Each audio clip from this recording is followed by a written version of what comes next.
Good morning and welcome to chapel. I'm Joe, And I'm Ben. and we are so glad that you're here with us this morning. As you can see, we've got a different setup. I got Ben on Zoom with me, and he's tuning in from afar. And we've entered into a new season. We're crossing the threshold of Thanksgiving, getting into Christmas time, and now the campsite is pretty much wrapped up here in New England. Ben went south. So Ben, tell us about where you are, what you're doing. Yeah, absolutely. So I came down south. I have family. My family lives down south, but I actually also came down south so I can help out at the wilds of North Carolina.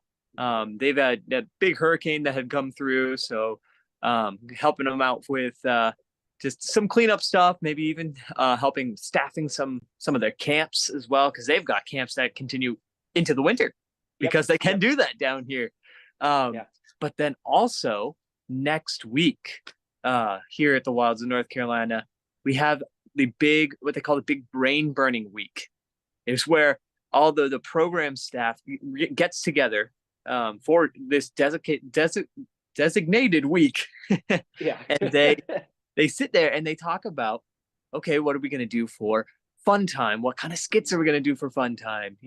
How about final scoring? What's the theme? And what's the theme for our orientation? What are games going to look like? And it's just a week designated to sit down and spew out ideas. Yep. And so I've got the awesome opportunity to come down from the wilds of New England to be a part at the wilds of North Carolina, since we are actually doing the same theme as the wilds of North Carolina this year. Yeah, and that doesn't always happen, right? I mean, sometimes you look at the Wilds, North Carolina, and their brochures are talking about doing the log jamboree theme, and then other times they're doing something totally different than us. And so, as we get into this coming summer, we're both doing the medieval theme at the same time. So it's going to be really awesome to be able to collaborate, get some ideas together. And so whether you're down in North Carolina or whether you're up here, maybe you'll see some of those same ideas coming out of that next week and the brain burn session. So we'll see. When we get to chapel next week, it might be that our brains are literally fried, and we'll see how that works. But we're also getting into the Christmas season. So I know trees are going up all over the place. We have our trees up here at the Wilds of New England, but there's some other stuff that's happening around the Christmas season. And last week I didn't get to it, but Elena she was asking a question on the app, asking about Operation Christmas Child, asking if we do that. Hey, Ben, have you ever been a part of that? Have you ever done one of those Christmas boxes, a shoe box that you send away and send it to a kid? I have not personally, but Uh-huh. I have seen it done many times. I actually at Bob Jones University, the school that I study at, I've seen it done there many, many Yep. times. So We get to do it up here, and our church does it. And then it's not a shoe box. So, we talk about shoe because it's about that size. mhm. But we take these little plastic bins and we stuff them full of stuff. And what we like to do is we like to put some Wilds of New England merch inside. So the kids are getting like a camp shirt. And so wherever they are, like in Zambia, I know we've sent some to the Faith Children's Village, and so there's different boxes we send out, and we take the little paper of the child that we chose. Basically we always try to choose like a boy that's about the same age as some of my boys, Mhm. and we put it up in our house with all of our other Christmas cards and our prayer sheets and different notes from different people throughout the winter. So yeah, we love it, and I hope you guys, if you have that as part of your church, you get to take part of that as well. So we're getting close to Christmas. I know we've got a couple more chapels, and we'll take a break for Christmas since one of the homeschool chapels falls on Christmas Day, and then the next one's right after New Year's. We'll take 2 weeks off right there, since you'll be off of homeschool and all your school stuff. But we'll look forward to picking back up right after the new year. And but we got a few more lessons to do in the subject we're talking about with forgiveness. And so Let's do that. Let's get into the word. Ben, I'm going to let you slip off the screen, and we'll say goodbye to Ben, and then maybe next week we'll have him tune in during Brain Burn. But see you later, Ben. And the rest of us, let's grab our Bibles, and we'll shift over to looking at forgiveness. Forgiveness. We are in Matthew 18, and we've been talking Matthew 18 a lot. And this whole story in Matthew 18 is pretty potent. I mean, it's a powerful, powerful lesson about forgiveness. And Jesus, he tells this story of someone who was forgiven so much, but then he turns around and he doesn't want to forgive someone else. And all of a sudden, as we get into Matthew 18, I want us to see something that, as we hike through this passage, we're looking at what it means to truly, truly forgive. And even as we take this crucial stop here, this is where it gets real. Because I think it's possible for you and for me to actually be forgiven so much and to still be unforgiving towards other people. And that's a scary thing to think about, being unforgiving even after being forgiven so much. So as we look at this, I want you to think about the servant in Jesus' story. Just get your bearings again. Remember the servant. He had just been forgiven a ridiculous amount of debt, all right? And moments later, after he's forgiven this, the 10,000 talents, this is just a huge amount. After he had been forgiven, he turns around and shows zero mercy to another servant. How does that happen? And it's what we're going to see is it's dangerous to forget the mercy that we've received. And I think this danger that we're looking at is if we're tempted to do the same thing of not forgiving this other person, we have to take this next step of fearing your Lord. There are three realities here that should wake us up. They should wake us up and move us towards forgiveness. The first thing we're going to do is we're going to look at how we'll face God's people. And as we do this, I want to just preview some of the questions that I want you to answer for yourself. And these are going to be the homework questions. And so maybe you can be keeping an eye out for these things. First question is this: why does an unforgiving believer not make sense? Why does an unforgiving believer not make sense? And then I want you to remember Ephesians 4:32 and Colossians 3:13, because I want you to write those things out, even for memory. If you can memorize those things, that would be a fantastic, those two verses would be great to write out. And then how can non-forgivers suffer more than the people who have wronged them? All right, so those are the three preview questions that will help us think through the lesson today. But first of all, you will face God's people in this. Let's pick up in Matthew 18:31. What does it say here? It says, so when his fellow servants saw what was done, it says they were very sorry. And they came and told unto their Lord all that was done. Did you catch what happened? What this guy what he didn't do, it didn't stay private. What this guy did, it was public. It spilled over to other people. And the unforgiveness always does. What did they do? It says they were very sorry. Here's the truth. If you're an unforgiving person, you're going to stand out in a forgiving community. In other words, other believers that have been forgiven, they will start to notice what's going on. Look at the fellow servants' reaction, okay? It says that they were very sorry and they were grieved, you could say it that way. Why? Because they knew the joy of forgiveness in their own lives, and they treasured that kind of forgiveness in God's family.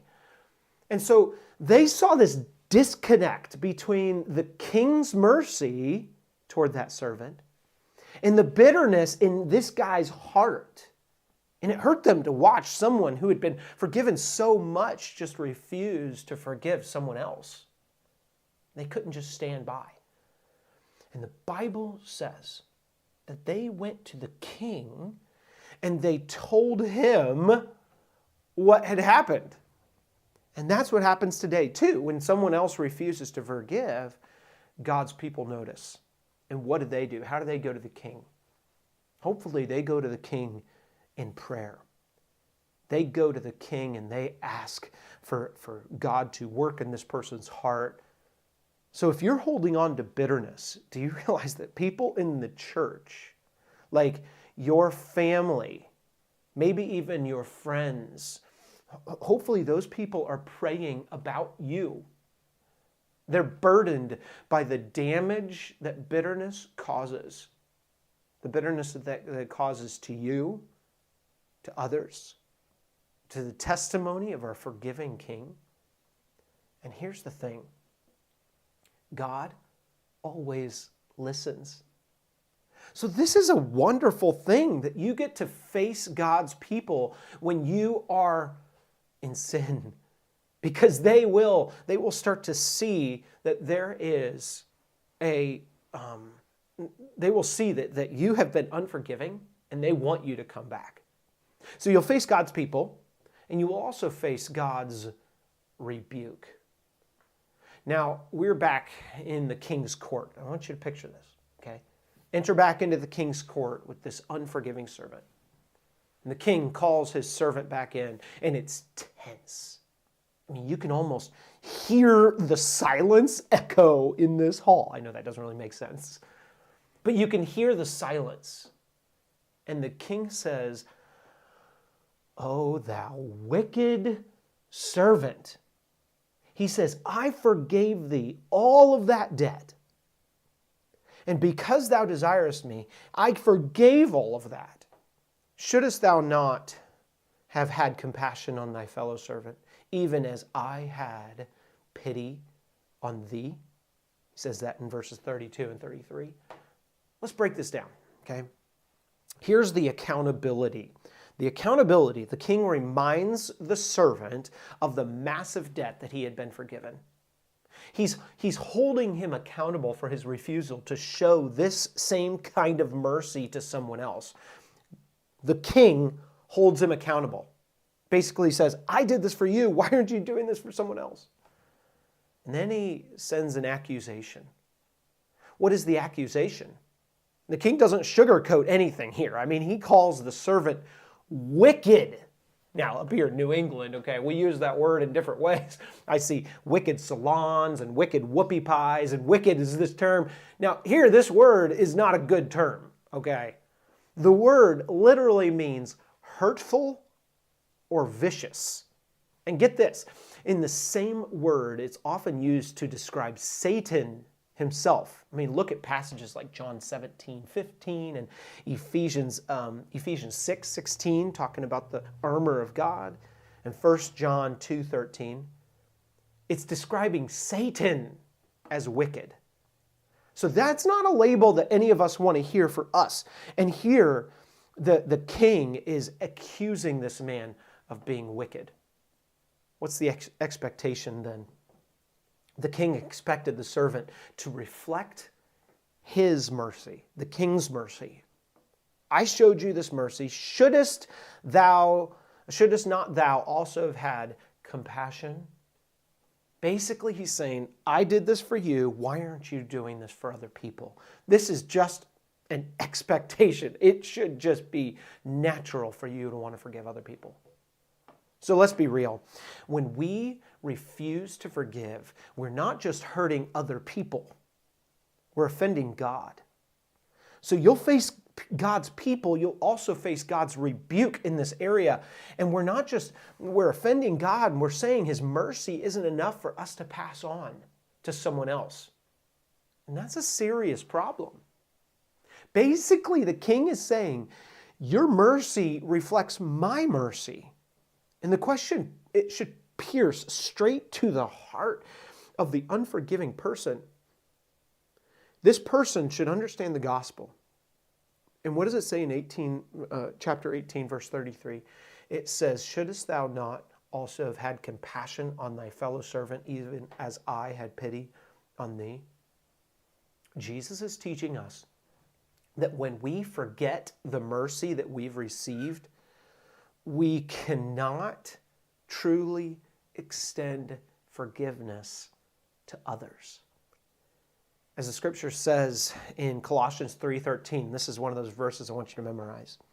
Forbearing one another and forgiving one another, if any man has a quarrel against any, even as Christ forgave you, so also do ye. Forgive as Jesus forgave. So, here's what you'll face. You'll face God's people. You'll face God's rebuke. And unforgiveness means you will face God's discipline. This is dangerous. And here's where the story takes a really dark turn. What does it say here?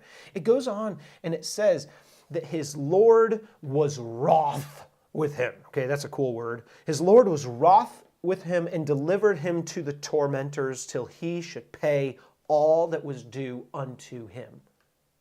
Now, this isn't talking about losing your salvation, okay? If you're truly saved, that cannot happen, okay? If you want to learn more about the security of your salvation, Romans 8:28 and to 30, John 6, verse 37, and also John 10. Look those up, John 10, 27 to 30. This doesn't show that you're losing your salvation, but it does show us that God's discipline for his children when we refuse to forgive, he does discipline his children. The word tormentors in this verse, he's delivered to the tormentors. This word doesn't mean executioners, okay? It's not saying someone who puts this person to death.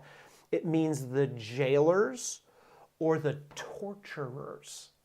Okay, that's not too much better, okay? But here the truth is that here's what happens with unforgiveness. Think of it this way. Unforgiveness ends up torturing you more than the person that you refuse to forgive. It tortures you inside. And the consequences here, maybe you've even felt some of these torturing consequences. The gnawing guilt over your reaction and bitterness. Again, the book that we're studying through, it gives these 4 different examples. Gnawing guilt, a physical illness, possibly even caused by your internal stress and anger every day. It talks about an unpleasant consequence as a result of your bitterness. And then a loss of social freedom as you become a recluse who refuses to get hurt again. So think about it this way. There's a quote by Warren Wiersbe that says this: the world's worst prison is the prison of an unforgiving heart. If we refuse to forgive others, then we are imprisoning ourselves and causing our own torment. Some of the most miserable people that I've met in ministry have been people who would not forgive others. They lived only to imagine ways to punish these people who have wronged them. But they were really only punishing themselves. Wow. That's powerful. You see, this torment is not, it's not a loss of salvation, and it's not some execution, but it is a punishment of yourself. Don't hold yourself in this unforgiving state. Jesus is showing us here that he loves us too much to let us stay in the prison of bitterness. And he'll do whatever it takes to free us, even if it means allowing discipline to wake us up.